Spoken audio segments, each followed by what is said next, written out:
Hey guys, we are here at the bottom of the XJ.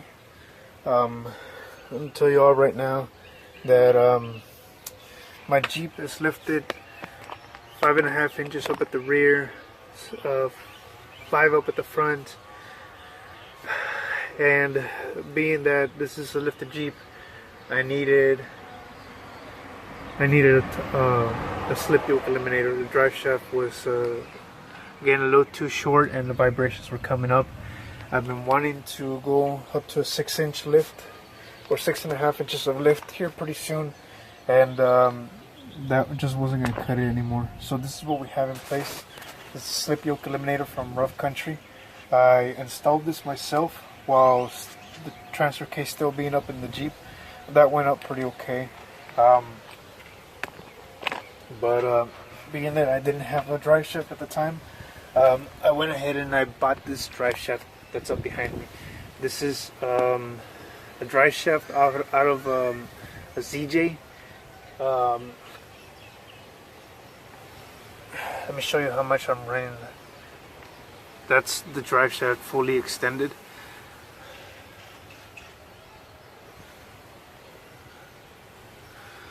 So this is the drive shaft number that I was using.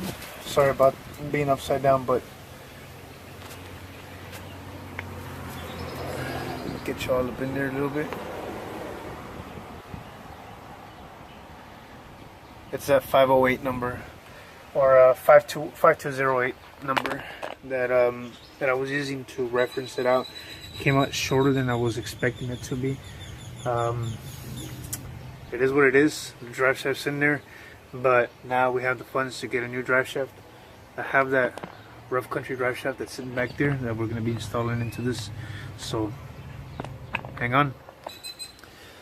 So we have already done this before. The Jeep is in neutral. Transfer case is in neutral, or actually too high. And what I did was that I got the handbrake and then it's engaged and the transmission sitting in neutral. This is a 5/16. We're going to use a regular wrench. We could use a socket. We're going to take our time with these. Make sure you don't strip these little bolts out.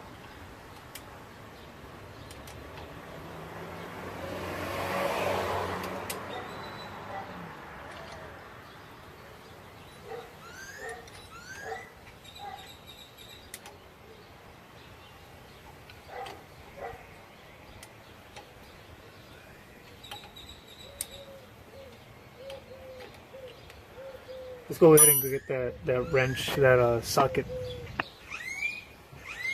Alright, 5/16, 1/4 inch drive. That's what I'm going to be using here. Try to stay away from using the impacts.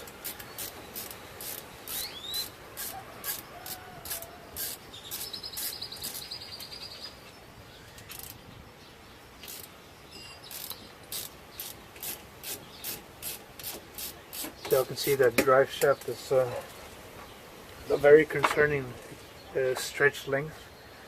Probably most of us would be very uncomfortable. I've been running this for about a week and a half on the street, so kind of risking it. Remove your drive shaft or your straps.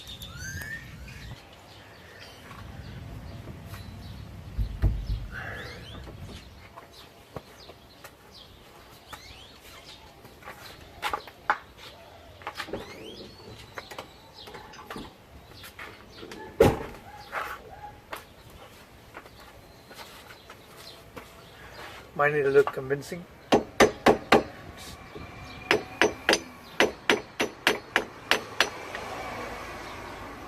Be careful not to hit the U-joint caps, and of course don't let it fall on your face.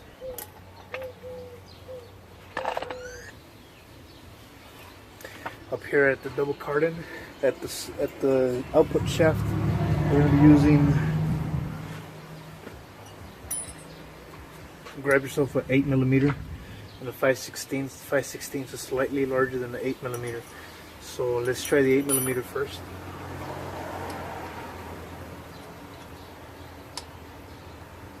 and it fits.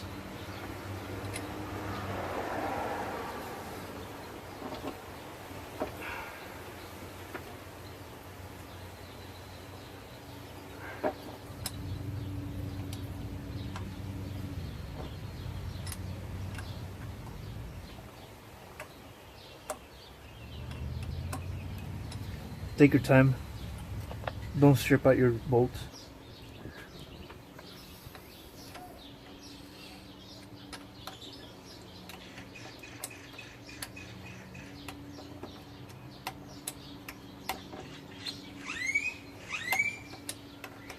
Since the new drive shaft comes with new bolts, you won't be reusing these, but it is still a good idea to not strip them, because it will make your life a lot harder to get them out of here, and because you can always reuse these for the front drive shaft in case you ever need them.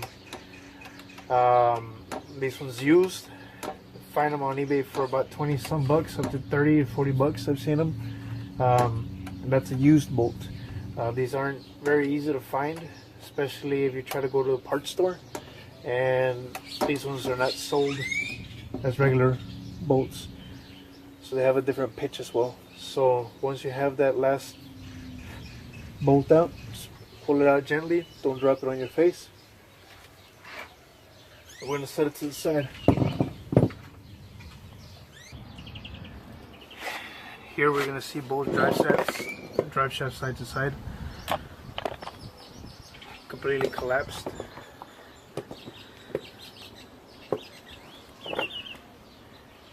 You can see the rough country drive shaft is about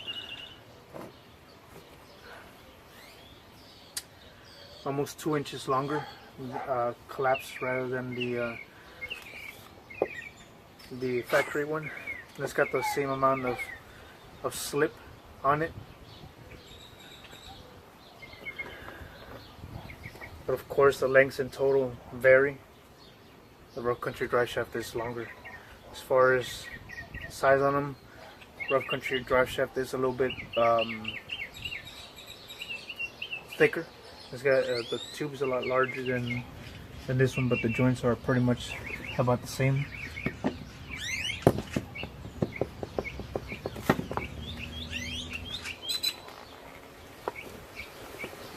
So yeah, let's pop this into the XJ.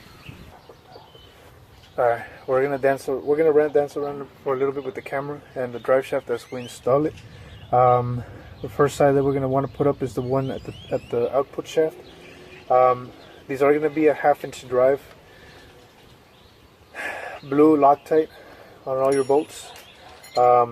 Transmission neutral, so you're able to spin this freely and you're able to get in there. So let's get to dance. Have your wrench ready, your Loctite ready.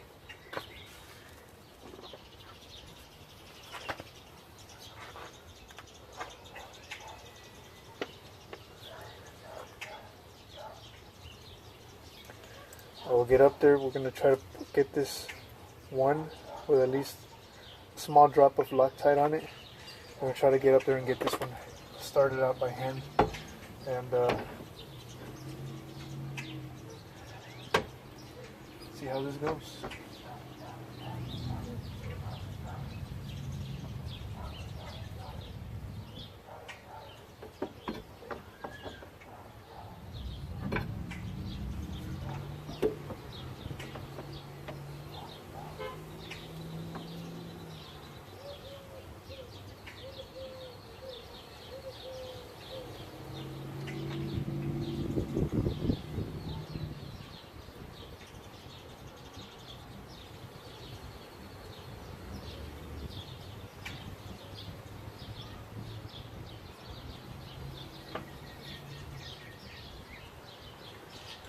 We got it in there and started by hand. And rotate it. So I'm gonna try to get held on here by the yoke here. Try not to mess around with it too much. It's just so that it gives you a little bit extra support. And let's try to get a second bolt in there. Drop at the end of the threads.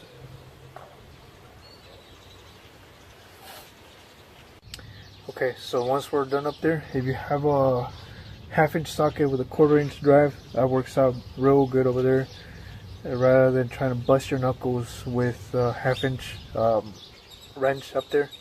And if you have a 3/8, the head's going to be too big to slip into that yoke up there. So the next thing, it's going to be at the sorry about that. It's going to be the joint at the differential, at the axle.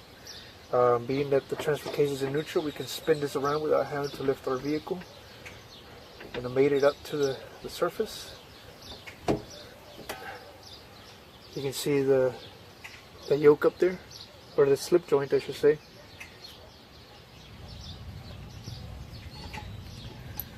I'm going to start using our U-joint straps. These ones indicate more or less how they're supposed to be. They have a little bit of a wear pattern on the inside. I don't know if you can see it. That should indicate you where the strap should meet at the U-joint, at the end caps. Loctite.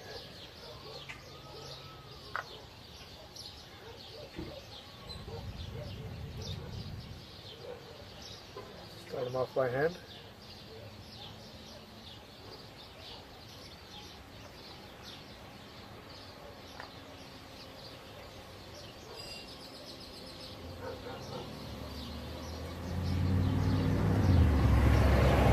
Now when you are at this point, you can't turn the drive shaft anymore because both tires are on the ground. This time it's also a good idea to put the vehicle into drive or park, or I should put it into park.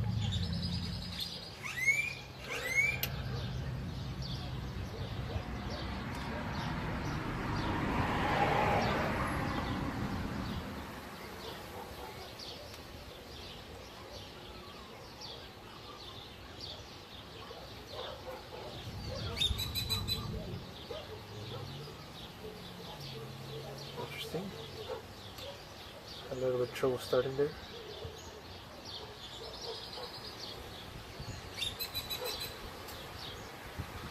The bolt is in. For some reason it felt like it was binding at the strap.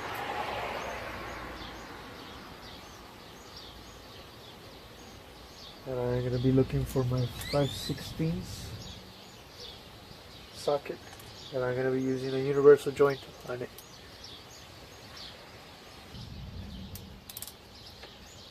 Use a 1/4-inch drive wrench. Tighten them. These don't need to be down to a death grip. Just make sure you don't over tighten them.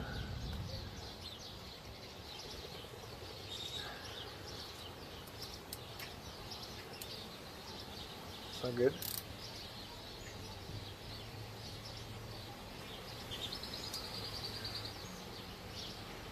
Looks like my U-joint fell apart.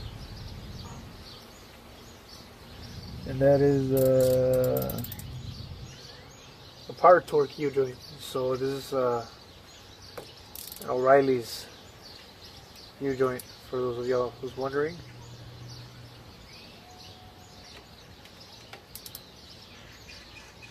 Yeah, you guessed it, it's junk.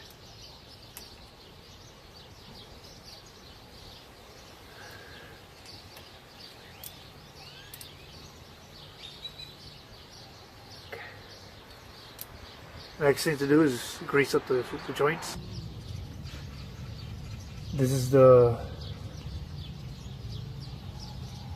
needle nozzle that I'm going to be using for these.